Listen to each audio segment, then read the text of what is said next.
अरे माझा तो फोन पडला जुना. हो, अरे सगळं वाटच लागली मग.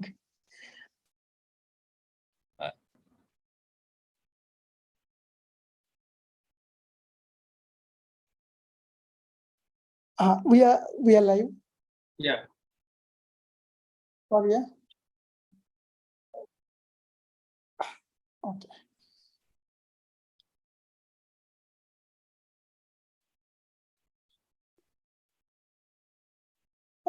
Yes. Hello. Hi. Good evening, everyone. Good evening. I would like to welcome Dr. Anshu Shekhar and Dr. Aslam Arif, who were kind enough to be moderator for this webinar of IAS Academic Corner, which we have been doing regularly every month. And Dr. Anshu is an orthopedic surgeon working in Raipur with his own clinic and attached to many hospitals. He's a senior arthroscopy member of our Indian Arthroscopy Society. And another moderator is Dr. Aslam Arif sir from Visakhapatnam. He owns his own hospital. And we have our three speakers, Dr. Satyajit Jagtap sir from Nagpur, Dr. Abhinav Jogani from Nagpur, and Dr. Chandan Arora. He's presently in Gurugram. I'll hand over to Anshu for the further proceedings.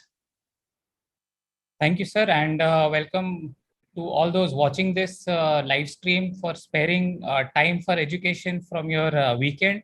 And we have some three very interesting talks today. To start off, we have Jagtap sir, who has, who's like a legend in Central India. He is one of the senior most arthroscopy surgeons in Nagpur, one of the founder members of Nagpur arthroscopy fraternity. And Jagtap sir will be talking on his well-established and published procedure of repairing ACL tibial avulsions. So over to you, Jagtap sir. Good evening. Should I start the talk straight away? Hi, yes, sir. Presentation.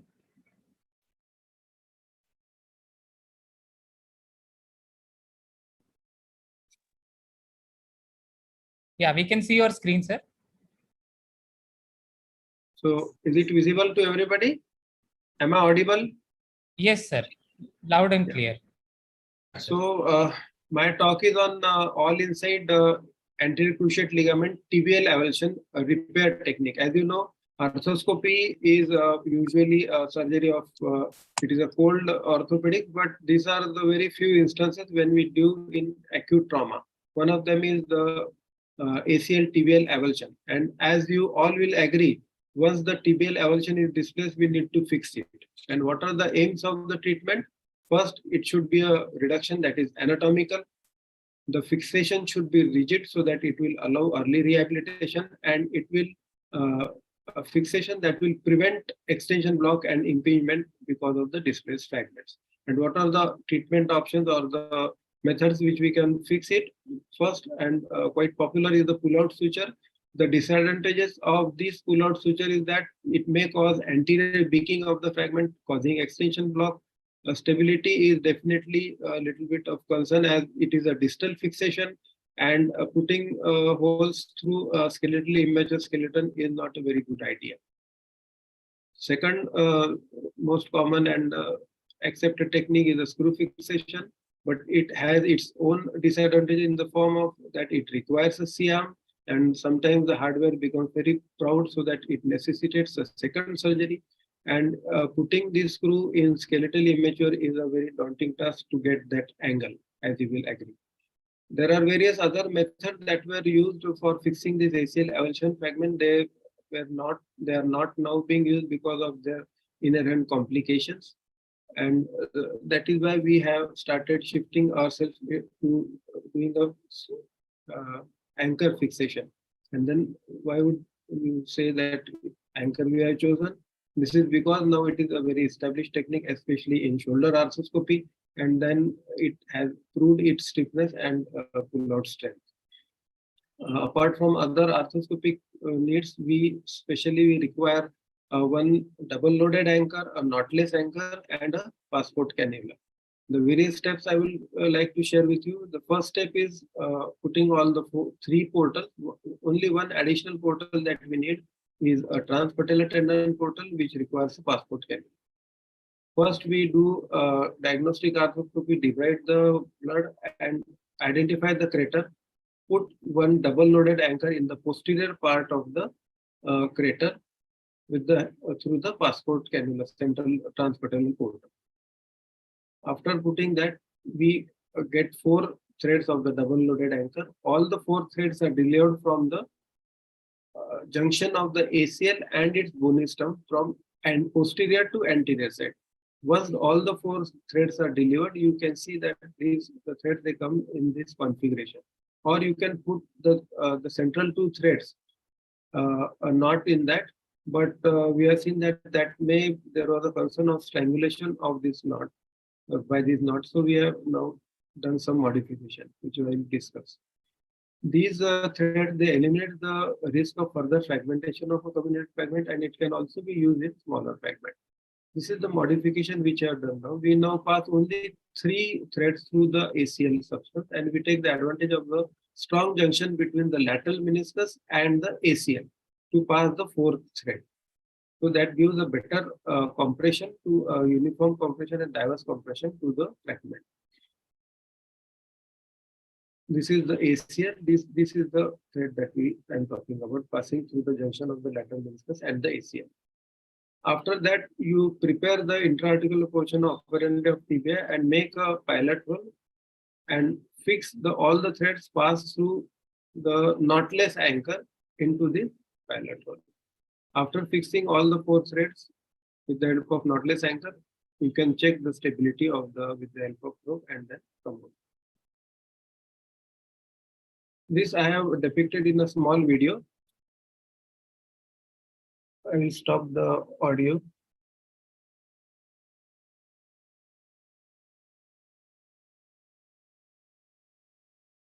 This is the probing. We have put the anchor in the double loaded anchor in the posterior part of the crater, as I have discussed. Once you have put the anchor, then you get 4 threads of the double loaded anchor.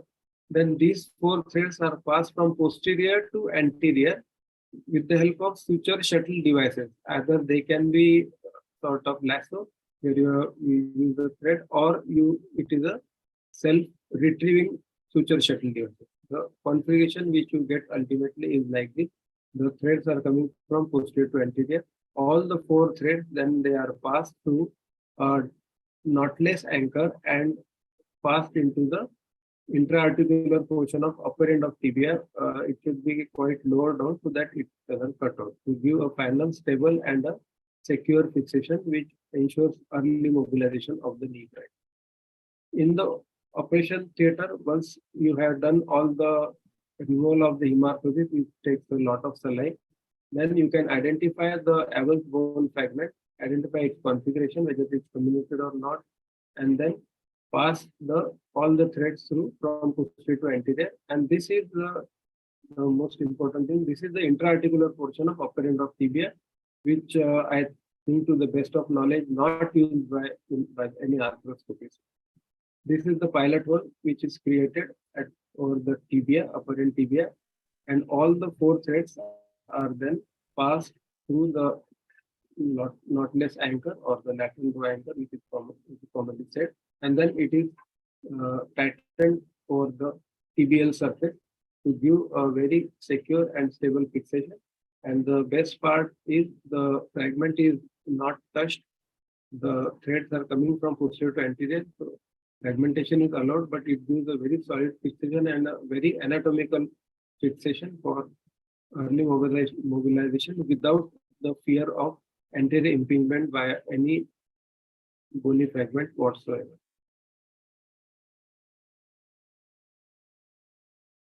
This is one of the demonstrative slides, and as you see, this is a skeletal immature X-ray. Bony avulsion is quite visible. This is fixed by the technique which I performed by 2 anchors. One is in the epiphysis and another is in the metaphysis. The physis is completely spared. So I think this is probably the best method we can fix ACL bone fragment skeletal injury. Any case post-operatively, almost rehabilitation is same. We can mobilize it definitely quite early with all the almost the similar mobilization protocol.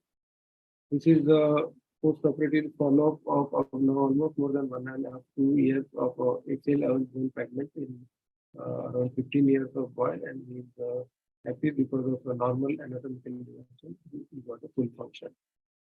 So some concern is in communication when we have fixed the fragment, so that we have to do slow rehabilitation somehow. Avoid in tibial fracture for fear of extravasation. In osteoporosis, thankfully we get these fractures in young patients, so this is not a concern. So this is how we fix the fracture. This is the basis: three sutures through the ACL, one through the junction of the lateral meniscus, and that's the final fixation. Thank you.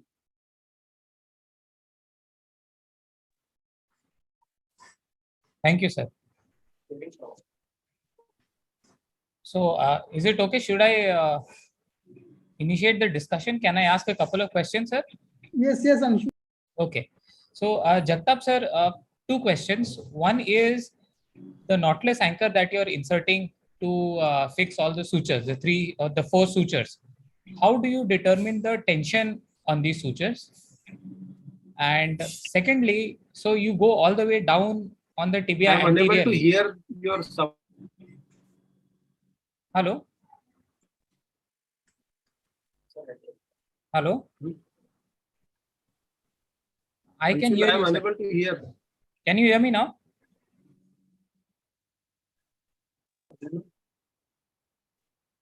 We can hear you, Anshu. Yeah. Yeah, Okay. you're audible. Yes. Okay. Hi, Aslam sir. Hi. Yeah, how are you? Okay. I'm good, sir. Jagtap sir, just check your audio feed. Maybe. Sorry. Yeah. Yes, sorry. right. So the first question is, how do you determine the tension on the sutures when you're fixing your knotless anchor? Just like we are doing it in shoulder surgery, rotator cuff, depending upon, because we cannot give more of tension, as Yes. you will understand, because it will stop at some point of time when the fragment is completely seated, and that will prevent further maybe constriction of the ACL substance, so as to say. Okay, and the anterior tibia that you visualize to put in your second anchor. Yeah. So I believe you do that at 90 degrees of knee flexion, correct? No, Extension. at that time the knee goes in extension. To visualize the tibia? Yeah. Oh, so you are able to... we do shaving of the tibia in flexion, right. But the final step of fixation, that right. we do in extension. Right. So do you not lose that area in the process of turning from flexion to extension? Does the fat pad not come on the way again, or do you remove that entire fat pad from that? Fat pad has to be removed quite a lot. Right. That may be a cause of concern, because many people want to preserve the fat pad, but unfortunately we have to sacrifice the fat pad for proper visualization. Okay, and what is your pro tip to prevent inadvertent injury to the patella tendon with a shaver when you're removing fat pad from that area? We put the back of the shaver towards the patella tendon. Okay, all right.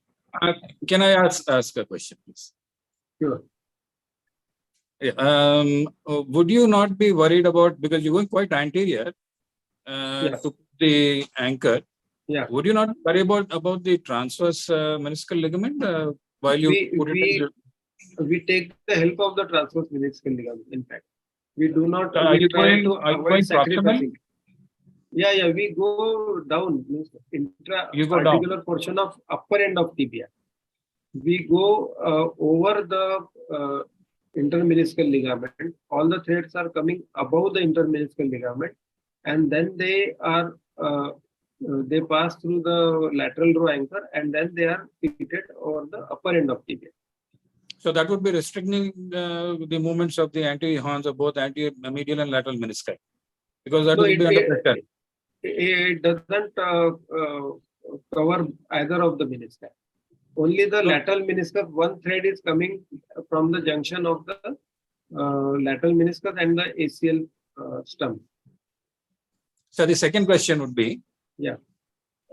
do we have any comparative biomechanical analysis or some studies comparing your procedure, which is quite robust and quite good, and to the regular procedure where we have these switches coming out and then tying them over an endo button with a similar construct as you have done? So we come from behind, from the base of the ACL, bring them and then tie them on a endo button. And very good results have been shown on that. Only reason my question is that we save on a lot of hardware and all the material is outside, it's not inside the joint. Okay. So have you had any concern, or are you concerned about the results in future?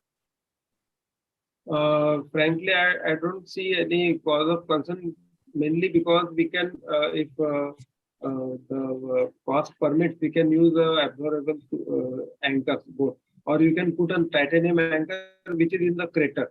So that is covered by the ACL stump, so that may not be a hindrance for anything in future. And this lateral row anchor, that is in the upper end of tibia. It is we are all doing in shoulder surgery.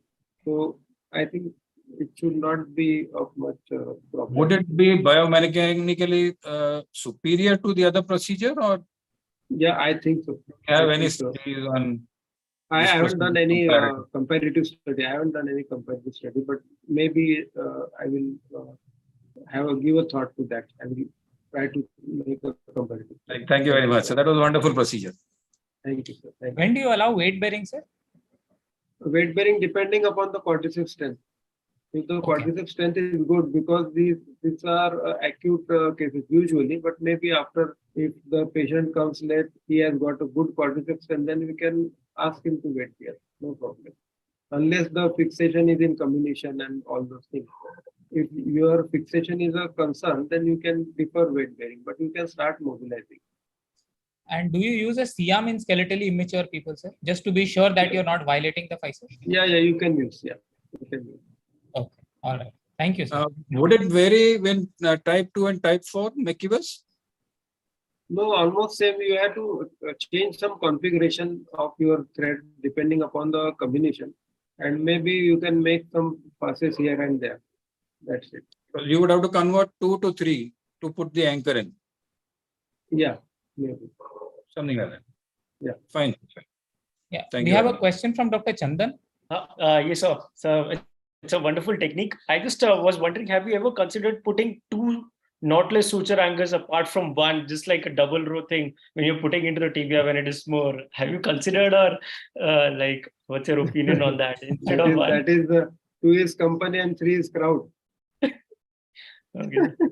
So that may be overkill. Maybe I have not given a thought to it. Okay. Have you tried tape, sir? The first anchor loaded with tapes? No, but I was giving a thought to it. I will definitely try in a few cases. That may give a better compression. All right. Thank you, sir. Thank you.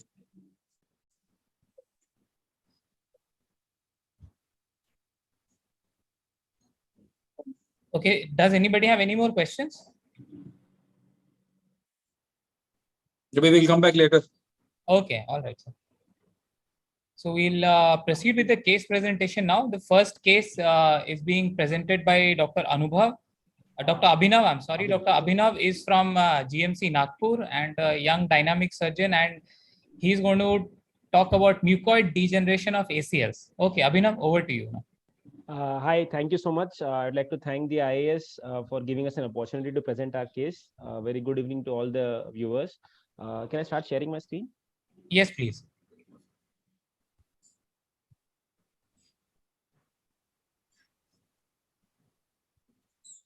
So, is it visible? Yeah, it's visible. Just go to play. Yeah, okay. Yeah, can Yes. everybody see it? Yep, Please start. Yeah, This. so very good evening. So I'll be presenting a case of a mucoid degeneration in ACL. So we came across a 40-year-old female in the OPD who had insidious onset progressive knee pain. She had decreased range of motion without any significant history of trauma, and she was not responding to NSAIDs or physiotherapy for about a year or so. Upon clinical examination, she had painful limitation of the motion in deep flexion. She had vague tenderness around the knee joint with no specific joint line tenderness kind of a thing. And all the special tests like Lachman, anterior draw, or the pivot shift were all negative. We went for an MRI. The MRI showed a very bulky ACL on T1 as well as on T2 images. Although there was a continuity of the fibers of the ACL through and through. So there was no tear of the ACL per se, but there was bulkiness, there was hypertrophy, and there was irregular signals which were quite hyper intense on T2. Further, this is typically called as Serrelli Stock sign. So this is a fibers of normal ACL interspersed with abnormal hyperintensity and a bulky sign. So as we see on the axial cut, there was impingement on the lateral femoral cortex. Then there was in the coronal cut, we could see there was bulkiness of the ACL. So looking at those clinical features, we decided to go ahead with arthroscopy. The plan was arthroscopic total ACL resection, followed by an ACL reconstruction, and we decided to decide about notchplasty on table. So upon diagnostic arthroscopy, we could identify a few classical features, and there were no associated pathologies. So once we started probing around, we could see that there was no synovial lining over the ACL, as classically normally seen. There was no ligamentum mucosum, and there was a bulky ACL that we could feel. But upon probing, there was integrity that was maintained of the ACL. Going ahead, once we started the resection, upon resection, we found that there was a yellowish material that classically extruded upon shaving of the meniscus, shaving of the ACL. So once we started the shaving, we can see classical yellowish material that is extruded out of the ACL. So we went ahead with complete ACL resection. Standard ACL reconstruction was done with the quadruple hamstring graft. Post-op histopathology was sent and which confirmed the diagnosis of a mucoid degeneration of the ACL. A standard ACL rehab protocol was followed. Today, at around 2 years of follow-up, she's completely pain-free and has a very stable knee. So much so that she's not come for follow-up as she was out for some trip somewhere in Kedarnath or so. So discussion about what is mucoid degeneration. So mucoid degeneration is a disease of the middle age that is one of the most underdiagnosed and undertreated conditions in orthopedics. It is characterized by degeneration of the collagen fibers, and in turn, the fibroblast would deposit new glycosaminoglycans inside the entire ACL. The pain and terminal restriction of movement that we see is because of the impingement of the ACL upon the notch in cases of anterior knee pain and the PCL in cases of a deep pain with deep flexion. The pathophysiology has been full of multiple theories like the synovial theory, wherein they say the synovial invaginates into the ACL. There's a traumatic and degenerative theory where they say repeated degeneration happens. There is an ectopic theory. There is a multiple microtrauma therapy. Basically, it is a multifactorial thing, and there is no one concrete theory that explains mucoid degeneration of the ACL. So the management dilemma that happens is comparing the debulking or resection versus reconstruction. So currently, the accepted mechanism, accepted treatment is judicious debulking that involves stripping the degenerated part and preserving the native thin ACL. Some have gone on to recommend complete resection of the ACL as a management thing and again assess the notchplasty on table. But what are the issues with debulking? What does literature say? On going through the literature, we found that there is a difficulty in identifying only the degenerated parts by the arthroscopy. So what happens is we are seeing a triplanar imaging in the MRI, and we have to do the stripping based on the MRI, which we are not actually able to see in the arthroscopy live when we are doing it. So there are chances of understripping, but there could be recurrence of the symptoms, or overstripping, which would lead to laxity, ACL failure, and eventually early osteoarthritis may set in. So there was a study by Lynch and DeJour. They studied there was an increased incidence of grade 1 and 2 laxity by Latchman's test 6 months postoperatively, and many patients required secondary ACL reconstruction. So DeJour reported around 36% positive Lachmans and 55% positive pivot shift in 27 patients. Lynch also went ahead and did a systematic Lachman and dynamic radiographs and showed a high 93% anti-laxity in a 6-year follow-up of patients who were treated with arthroscopic debulking for mucoid degeneration of ACL. Going ahead, Cusano did a study in 2015 who showed that once you have done the debulking, the remaining fibers do not have the adequate strength to prevent anterior tibial translation and rotation, which is in fact the function of the ACL. So owing to this, and especially when there is entire ligament that is degenerated, you have to go on to total resection of the ACL. And then in such young and active patients, early ACL reconstruction was recommended by Cusano. David Rajan did a study in 2018 where they operated 13 patients primarily with a single stage complete resection of ACL, and they did an ACL reconstruction. So there was no evidence of any recurrence or instability at 18 months follow-up, and there was a significant improvement in the lesome and the VAS scores. Going ahead, Dennison did a study very latest in around 2022, where they studied the functional outcome of primary ACL reconstruction in mucodegenerated ACLs. So the pre-op and post-op VAS scores, instability scores, and range of motions were noted. There was good to excellent functional outcome, and almost all patients returned to work early. No patients had instability at 2 years follow-up, and hence they recommended that not only primary ACL will relieve the symptoms and provide a stable knee, but it gives the best possible functional outcome to the patients in one surgery. One thing that is often confused or often coexistent with mucoid degeneration is an ACL ganglion cyst. So again, it has got a similar history of non-traumatic chronic knee pain. There are restricted terminal movements depending on whether it is in the tibial end or the femoral end. There is MRI for diagnosis, which shows a classical hyperintense signs with defined walls of the cyst. And treatment recommended is arthroscopic decompression with debridement of the cyst. So finally, the take-home message is always for non-traumatic knee pains, middle-aged females who have got a terminal restriction and they do not respond to conservative treatment, we should keep mucoid degeneration of the ACL in our mind. MRI remains the gold standard diagnosis for investigation. Always remember the ciliary stalk appearance. But there are certain reports which are about partial tears of ACL. Be aware, have a high index of suspicion, and do not hesitate in trying to go through for arthroscopy, diagnostic arthroscopy to find out something else. Arthroscopy will help provide immediate resolution of the symptoms, and ACL reconstruction primarily would offer the patient the chance of achieving the best possible functional outcome. Thank you.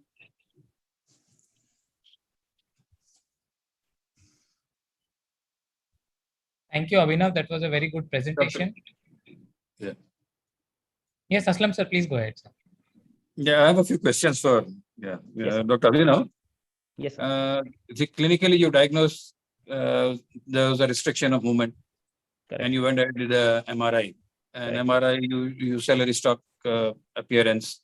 And then, so the diagnosis was more towards mucoid degeneration. Nowadays, we say that it's mucoid hyperplasia. Okay. Right? Correct. Have you ever come across studies comparing your MRI with pathological or histopathological appearance? Individually, I'm not aware of studies, but generally the proven, the way to prove the diagnosis is through sending a histopathology for confirmation of a diagnosis. So basically, my question, I'll re-put my question. I'll again put it back to you, that your MRI appearance, does it correlate with your histopathological findings, confirming mucoid degeneration always? yes, sir. Yes, sir. How much percentage would you say MRI positive with histopathological positive? And which stage in your histopathology would you like to do a complete resection of the ACL? Number one. Because your patient complained of pain and restriction of movement. Correct, sir. Right? Correct, sir. Okay. So when you did a scope and you planned complete resection with notchplasty. Correct, sir. So, right? So Yeah, yes, when you're removing the native ACL, which is swollen, okay, and it is obstructing the intercondylar notch, correct, sir. by causing restriction of movement. So why did you plan notchplasty? So Or would you just have got away by but doing a not done. notchplasty? Couldn't you just have Notchplasty was got not done away for by the doing case. a notchplasty, giving the ACL more room and allowing it to settle down? Sir, can you please rephrase the last part of the question, sir? I lost you in between. After the clinical diagnosis, you got an MRI done. Correct, sir. And MRI features were suggestive of a mucoid degeneration of the ACL. Right? Correct. So you planned a complete resection and ACL reconstruction and a notchplasty. So that was any particular reason for planning a notchplasty after debriding the ACL? No, sir. After debridement of the ACL, that was not a plan, sir. Notchplasty was not the plan. Primarily, we went ahead I decided to go ahead and remove the ACL. But again, the dilemma that is there for mucoid degeneration is you don't know where to stop and how much of stripping of the ACL is enough. So primarily, you go in with a plan of debulking or trying to get away with just removal of the ACL. But once you start stripping it off, you're creating iatrogenic instability. So notchplasty and debulking would be done when you're not planning a reconstruction. Correct. Yeah, that was my question. Correct, sir. Yes, sir. Okay. So normally we have a protocol, after clinical evaluation and after an MRI. And normally MRI associated with a gangliosis or cyst, either in the tibia or in the femur, is an indication for complete resection and doing an ACL reconstruction. Because pathologically, if you do a histopathological study, there are 3 stages. One is there's fibrosis, 0 is fibrosis. Stage 1, where there is very minimal fiber discontinuity of the collagen fibers. And stage 2, where the collagen fibers starts to disrupt, thereby causing instability. That means they're non-functional. And number 3 is complete disruption of the fiber with, swelling, and you can see the ganglion. Okay, gangliosis is there. So that means that is a non-functional ACL. Would you, and also we have seen that the regular MRI doesn't give us good pictures in the sagittal section. Okay, so we are doing oblique MRI, which bundle is affected. Okay, so sometimes you can get away by doing a single bundle debridement or a single bundle excision, leaving the other bundle intact. So since you're doing a single bundle ACL reconstruction, you don't need to do a complete resection and do a ACL reconstruction. So that is a good suggestion. So the oblique MRI would really help.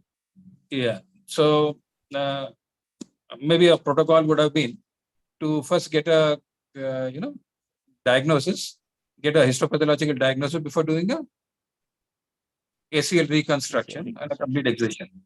Correct. So would you agree, or do you have a separate Agreed, protocol? sir. Agreed, sir. Totally agreed, sir.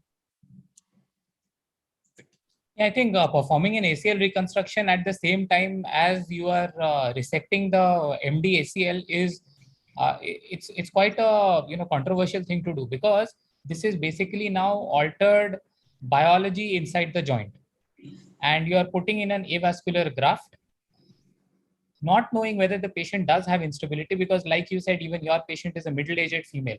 Now, ACL laxity is different from ACL instability, correct? What you elicit is laxity. So even after resecting 100% of the ACL, you might have laxity, but whether your patient will, number one, end up getting instability requiring an ACL reconstruction, because most of these are, females, low demand patients.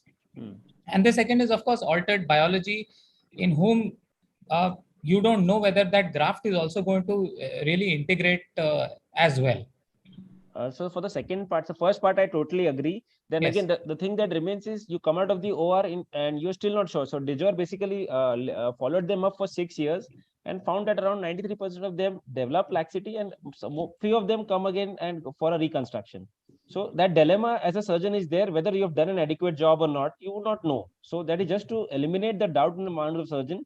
Go ahead and do a reconstruction. So you have to counsel the patient and tell them that, this is what we expect. And at the end of the day, totally, sir, that you have a possibility of getting laxity and then getting an ACL done at a later stage. Yes, sir. Yes, sir. Totally. But the symptoms, if you don't debulk, the symptoms will continue. Correct, sir. Correct. Yeah, that's very true, but there again, see, Dijor's paper is based on laxity assessment. It is not based on instability assessment, right? Correct. French middle-aged women are different from Indian middle-aged women. That is another thing you will have to agree to, correct? Because I know Pimprekar sir from Nashik has a huge series of almost 100 patients, which is presented in IAS con also, and he's reported very infrequent ACL reconstruction needs. Personally, I almost never do it unless, of course, the patient, for example, is a jogger, is a high-demand individual. Correct. Housewives, I would be more skeptical. What would you do, sir? Jagtap, sir? I beg to differ from you because first thing is the pathology would still be there if you go just and debride it. It may be there, and that may be a cause of basically pain for the patient. And once you have debrided it, There is definitely a chance of iatrogenic, if you say laxity, but maybe there may be some features of instability. I had done debulking in few cases, but they were not very happy.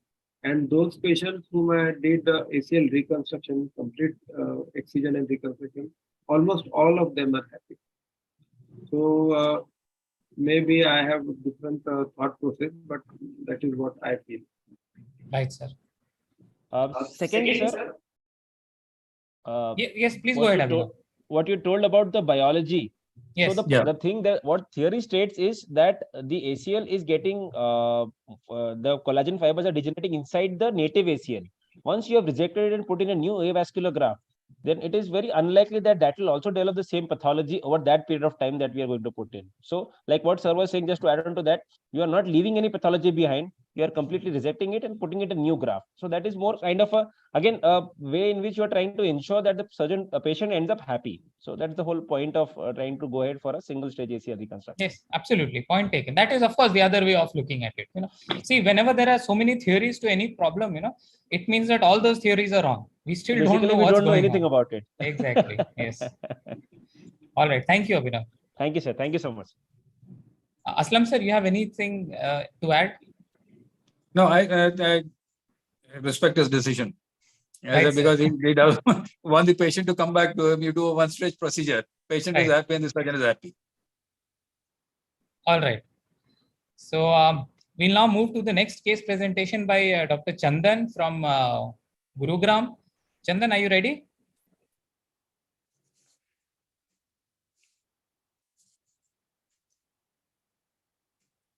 Hello? Chandan, you need to unmute yourself. Yes, sir. Am I audible? Am I Yes, you're audible audible now. Yes, please Yeah, share your yeah. screen. Yes. now? Okay. Okay, is it visible? Yeah. Yes, it is. Okay, so firstly, good evening to all my seniors. Thank you so much, IAS, for this opportunity. Thank you, all my seniors, and a special mention to my mentor, Jagtap sir, who just guided me to take up this topic as well. Before I really go ahead, I want to build up the importance of this long head of the biceps. If you imagine lifting up something with two hangers, and if there's a break in one of them, you might suffer. There's a biomechanic thing that will suffer, and your efficiency comes down. In life, this could be supination with respect to biceps or just picking up something. Now, this long head of biceps tendon is an intra-articular extrasynovial which gets involved into various inflammatory processes, various tenosynovitis conditions. Because of its anatomical arrangement, it predisposes to a lot of wear and tear. And recently, when this muscle building thing is all coming up, is there a role of this steroid use which people are taking to build up their muscles? So this my case series of subpectoral biceps tenodesis in young patients does revolve around this. Now, initially, it was that it's a cosmetic procedure. There was not much literature support whether you go in and fix a rupture or you just leave it alone. So there's a literature evidence which has compared tenotomy with tenodesis, which is that spasm, cramping, muscle pain, weakness in activities. These are all more in tenotomy patients as compared to the tenodesis. So I divide these group of symptoms into three P's. A physical, patient has weak flexion, weak supination. Physiological, patient experiences cramping. And psychological, that he sees a Popoy sign, which is a cosmetic concern for this patient. So we chose subpectoral. Why? Because there are various levels of these tenodesis. You can do it near the GT, you can do it at the groove, you can take it under the pec major. So systematic analysis and systematic reviews by Muzaka, he had around 50 months, 12 to 50 months follow-up, who showed a good amount of outcomes, functional outcomes in such patients where the location of tenodesis was subpectoral. And there was a reason coming out in literature that when you remove this tendon from a zone of inflammation, patient has more better pain relief. Suprapectoral had this, that patient had post-operative pain. So we chose the reason to be subpectoral, and our approach would be open. There would be direct visualization. We can see how much a tendon goes inside the bone. Single cortical advantage would be there'll be less stress rises, and then it would be quick and easy. So I present here our case number 1, who was a 35-year-old male. He was a chef by profession, and he had this biceps rupture when he was changing weights. Now, please take in mind that this was a very trivial. He was just changing weights, which was about 10 kgs, and he had this problem. He had a Popeye sign. He presented to us with the Popeye sign, and the MRI evaluation showed avulsion of the long head of the biceps. We took the standard approach in mid abduction, identified the lower border of pec major, took the incision. We retrieved the tendon, identified the long head of the biceps, delivered the tendon out, took a whip stitch at the tendon, and then we used this biceps tenodesis screw. Now, this is a peak forked eyelet which engages the tendon, and then we can fix it into the bone. It comes in various sizes. It is slightly costly, but this is what we used for fixation. We got this purchased. Now, for an adequate function of a muscle, we need to have an adequate tension. Now, the trick to get this adequate tension was to place the musculotendinous portion of the biceps muscle beneath the inferior border of the pectoralis major tendon. So that's how you can plan and aim for good tension while fixing. Now, what I did was, in the post-operative period, I went and did an ultrasonograph of this patient to see how much would be that length. So I saw that from the screw till the musculotendinous junction, it came to about 20 mm. So 20 mm from the musculotendinous junction could be, or what in our case series was the length we achieved. For the rehabilitation, we allowed only simple ROM as the patient was comfortable. There was no strengthening for 6 weeks and no weight training for 3 months. I have the follow-up, and this is like a 2-year follow-up. And I think we can see there's no Popeye sign as of now, and the patient has no restriction of motion as of now. I did a post-operative MRI to see how the fixation, whether there's any pull-out. I think the fixation was quite good. As a doubt, I think we went a little bit higher than subpectoral in this post-operative, but our plan was to go subpectoral. In case 2, I have one more case. He was a 23-year-old male patient. He was an electrician by profession. He was doing an overhead activity, and he had a jerk, and he ruptured his tendon. Now, because it was such a trivial trauma, we thought there could be some another source, or there would be some another etiology for this rupture. We did an MRI evaluation, and we saw this serpentine-shaped biceps tendon being coiled around. So we went in with the same approach. We retrieved the tendon, took a whip stitch, took use of the same biceps tenodesis screw, prepared the tunnel, and used to fix it. I did a post-operative MRI to see whether the level was appropriate, whether it was correct.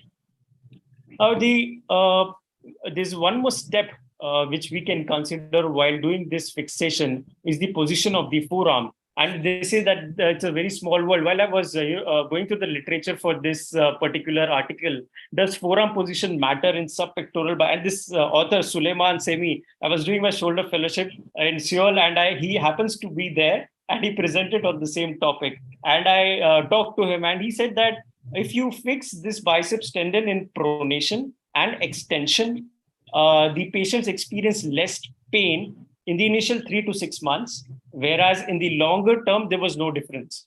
So in initial, to have a happier patient, so pronation and in extension is the thing we must prefer to fix this. I did a follow-up MRI to also see whether there was any atrophy. So it was a well fixed, there was no loss of contact, and couldn't see any muscle atrophy.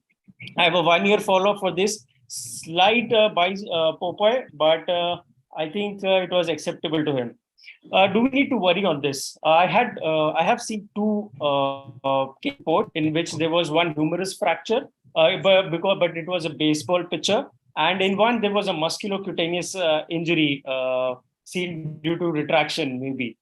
So our experience was specifically in young patients, and in these young patients, we thought that there could be some pathology underlying this, that they are suffering this, and it was maybe a steroid use. So this paper, he had highlighted that in young male adults, they had steroids, and the reason was that the muscular hypertrophy, it proceeded without any increase in tendon strength, and that's why the tendon was more prone to getting rupture.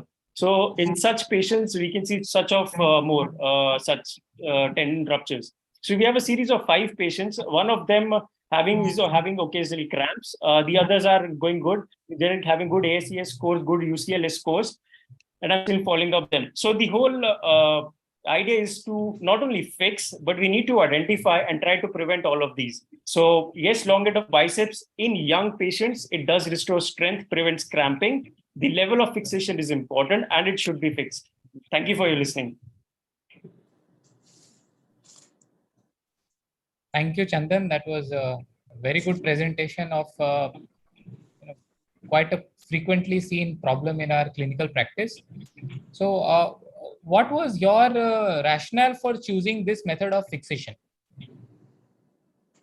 Sir, one was because level, first decision was level because I was convinced that subpectoral would be better, and then reaching subpectoral with the scope would be, so that's why open and subpectoral. There's no problem with opening for subpectoral, but yes. I'm trying to take the discussion towards fixation device for the bicep. So, you can either have a surface fixation or you have intratunnel fixation. You can have Yes, a sir. cortical fixation. Here you have done an interference kind of fixation. Yes. So why choose this kind of fixation? This fixation gives a robust and a very rigid fixation, and then this would allow me an early rehab.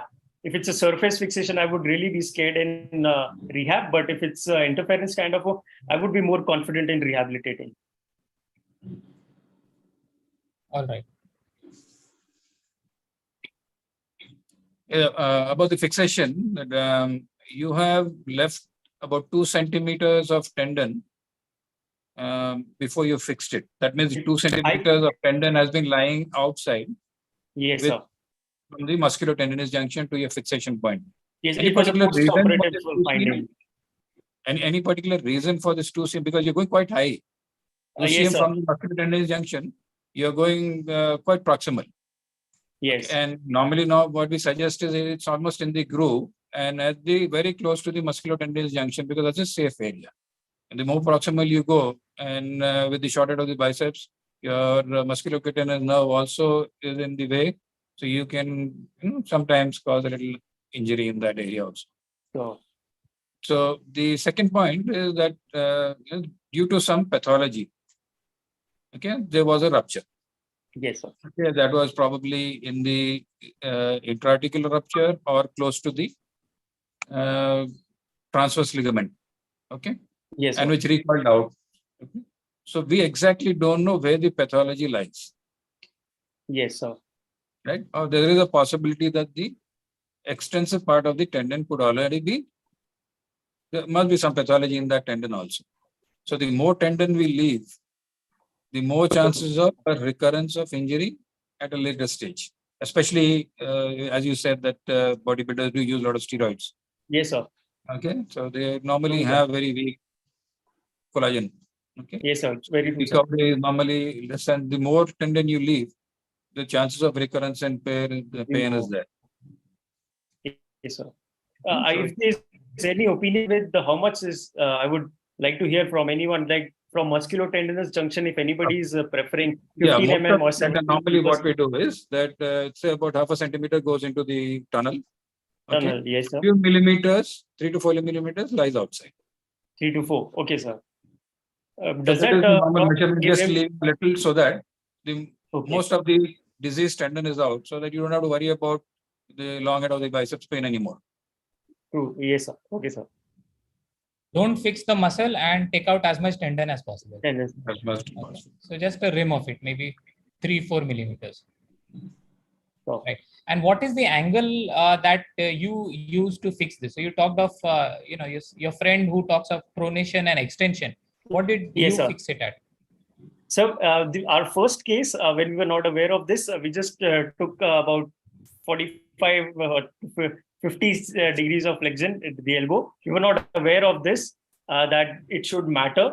But then gradually in the second case, and then eventually, then we took care of doing it pronation and extension. And did you find a difference from your first patient? No, fit chef? No, I didn't. No, not in my series. Not in my series. We normally use as arm support, abduction. Yes. in extension. Okay, it's easier to approach the tendon and fix it is quite easy. Yeah, you see it better that way. You see it better that way. Yeah. So Chandan, how do you prevent a musculocutaneous nerve injury in this case? Just a very careful retraction, or telling the assistant not to be very overzealous with the retractors. So Any how tips many for- retractors do you place? Just we use two. I think so. We use two. 2 Langenbachs? Two Langenbachs, sir. Okay. No Homans ever. I think while the fixation was going on with the interference, it could be changed, or be very careful while using Langenbachs, and then Homans. Once a small ones can be used Just keep the short head of the biceps away, away, short head of the biceps. because the short head of the biceps carries the musculocutaneous nerve. Must be times. Okay, and avoid humans because you can rupture, get into the tendon. And most of the time, when you're not concentrating, your assistant can cause the damage. Exactly. So that is what I wanted to point out. Homans is dangerous in this area. We orthopedic surgeons love Homans more than Langenbachs, which is a gynec instrument. But I think here using Homans can be a little dangerous, especially to retract the small head, because you might inadvertently injure the musculocutaneous nerve. So overall, that was a very good presentation. Congratulations, you've done a great job. Yeah, Thank you, great sir. job. Yes. That is the reason you're getting good results. So we've learned from you. Guru is great. Always learning from him. Sandeep sir, Yes, Anshu, concluding remarks, then we close. any questions from anywhere else? There were a few questions I have sent you on your WhatsApp screenshot Hoga. for Satyajit Jagtap sir. And one is for Abhinav. I was concentrating.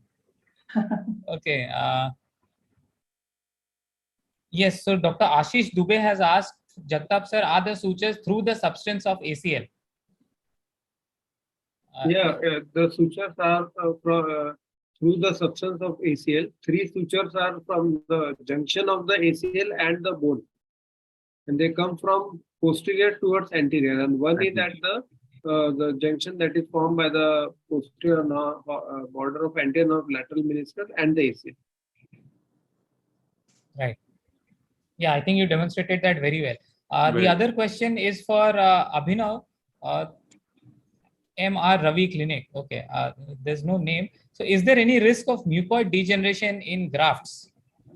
The big fear. Sir, again, Dr. there's no Ishwar. documentation so far now, but again, we believe in the pathology that the time it has taken for the degeneration to happen, probably the patient's graft will have taken over well. So it would be, there is no documentation there is no literature that supports that, but we expect not for that not to happen.